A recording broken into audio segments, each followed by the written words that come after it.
There's a forest in the heart of North America that doesn't appear on most modern maps.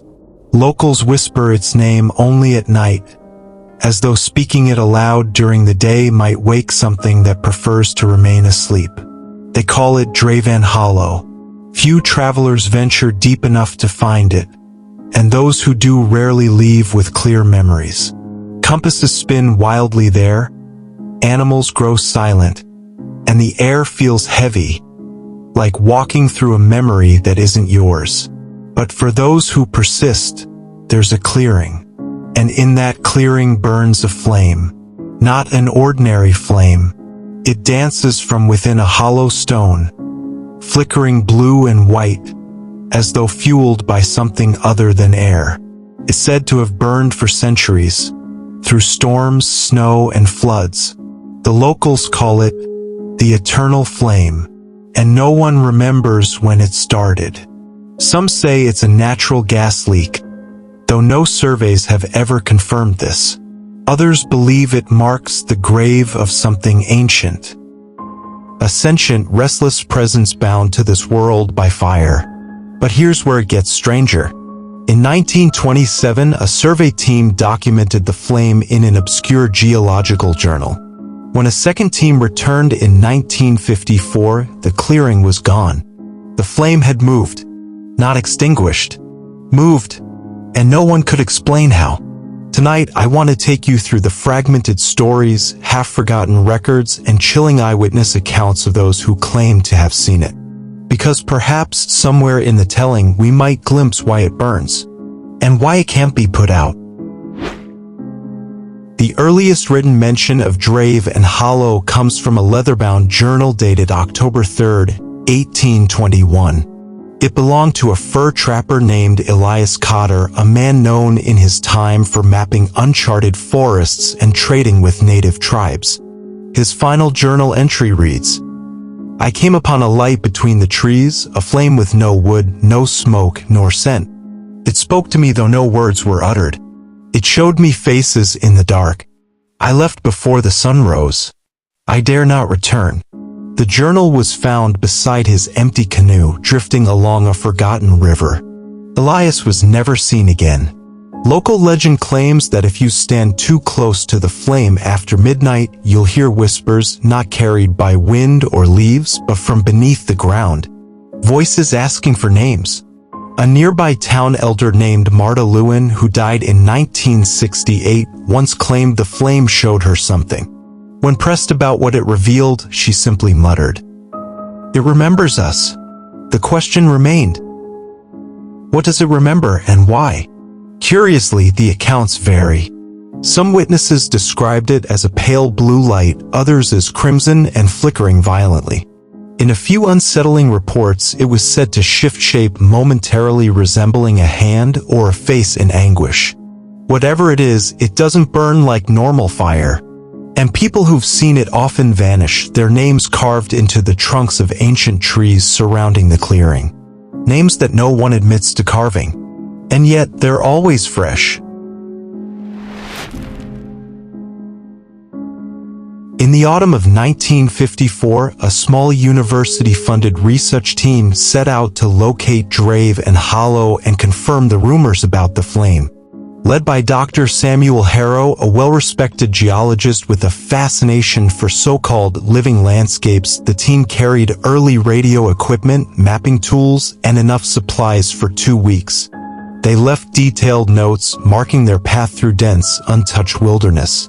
But on the 5th night, the radio transmissions changed.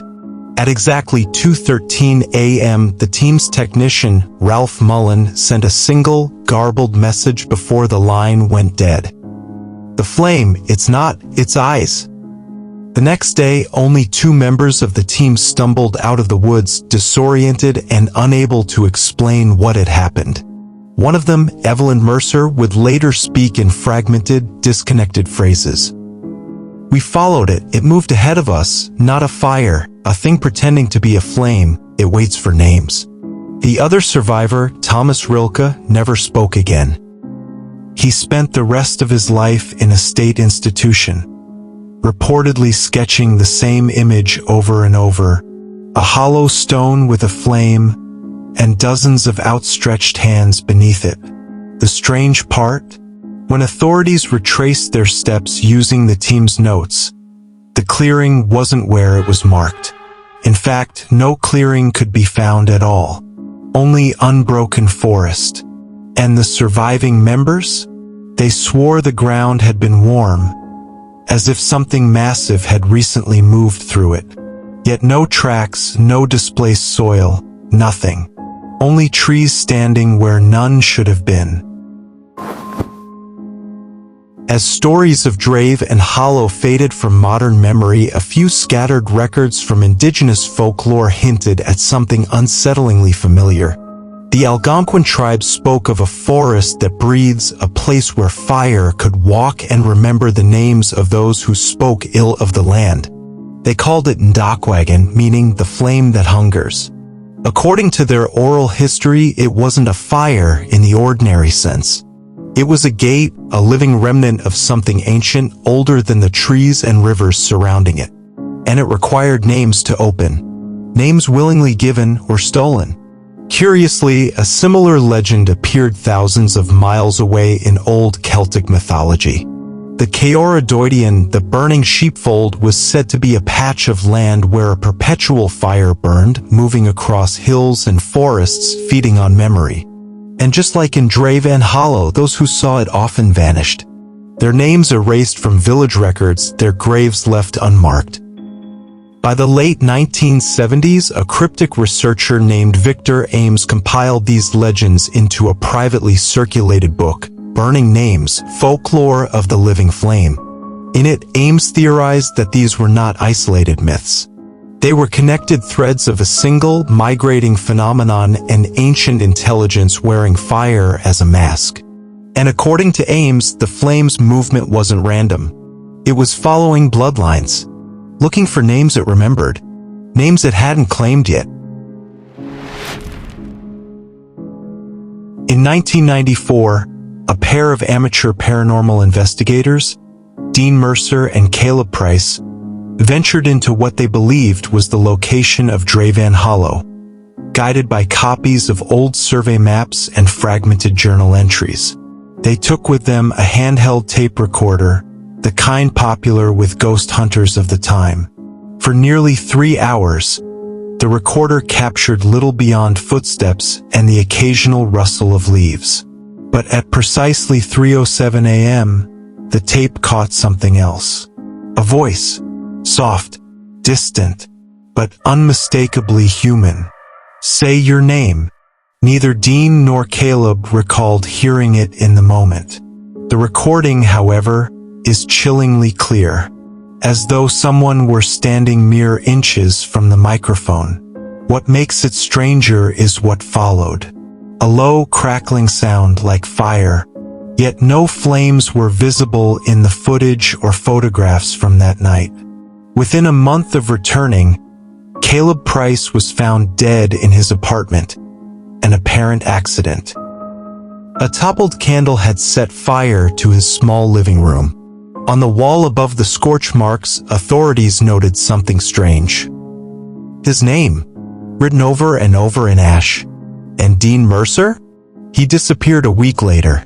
His last known whereabouts, a motel 2 towns over, where the only thing left behind in his room was a small pile of burnt leaves and a single unburnt match. In 2008, a thread appeared on an obscure paranormal message board. Posted under the username Firekeeper13, it claimed to hold the truth about Drave and Hollow and the Eternal Flame. Most dismissed it as an elaborate hoax. But those who read it to the end found certain details eerily consistent with forgotten folklore.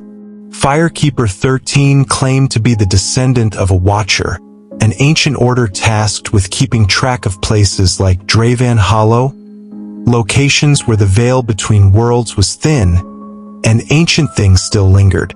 According to the post, the flame is not a curse, nor a spirit, nor a god. It's a sentient wound, a tear in the world where names burn forever. They wrote that it feeds on identity, names willingly spoken or taken by force, and that once it claims a name, it can pull a piece of that person into itself.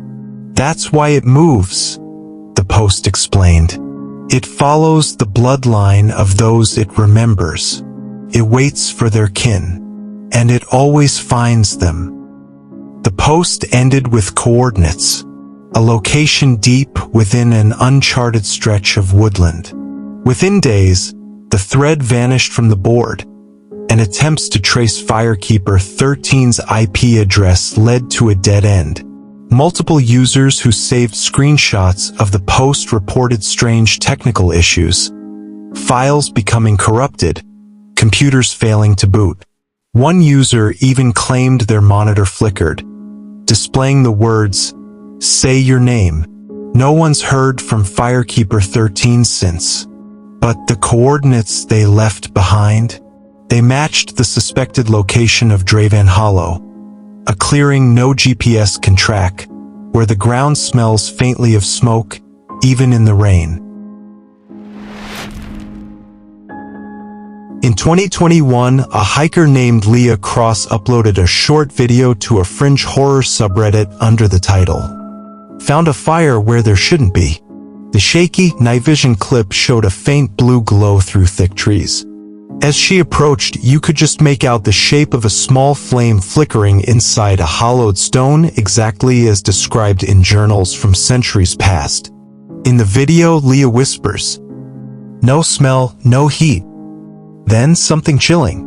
A faint voice replying, barely audible, "Say it." The comment section exploded with disbelief. Some called it a hoax, others begged for the location. But Leah never posted again. A week later, her brother reported her missing. Authorities found her campsite undisturbed. Her phone, however, was recovered nearby, its screen cracked but still operational. In the gallery, a series of grainy, dark photos of the flame. And one final image. A close-up of tree bark where someone or something had etched 3 words. "It remembers Leah." The oddest part? The carving was fresh, but the tree itself was estimated to be over 300 years old. No footprints, no signs of a struggle. Just ash on the wind. And the faint, lingering scent of something burning where no fire had been. I wasn't supposed to be looking into this. I'm not a folklorist or a paranormal investigator. I don't even believe in most of what I write about. But last week, I received a letter. No return address. The paper, brittle and yellowed. Inside, a single sentence. "It knows your name." And beneath it, a pair of old, hand-drawn coordinates. I recognized them immediately. They matched the same location posted by Firekeeper 13 and marked in Elias Cotter's journal nearly 2 centuries ago. Curiosity, or maybe something else, got the better of me. So tonight, as I record this, I'm sitting by a dying campfire on the edge of that forgotten stretch of forest. The air is still. No insects, no wind. But there's a glow ahead. Not orange, not red. A pale, unnatural blue. It flickers, just like in the videos, in the stories. And now I can hear it. Not a crackle. Not the sound of burning wood. A voice. Low, impossible to place. "Say it." I won't. I won't say my name. I've read too many of these stories to fall for that. But if this recording makes it out, if you're hearing this, don't follow it. Don't answer it. And for God's sake, don't speak your name. Because some flames never die. And some things never forget.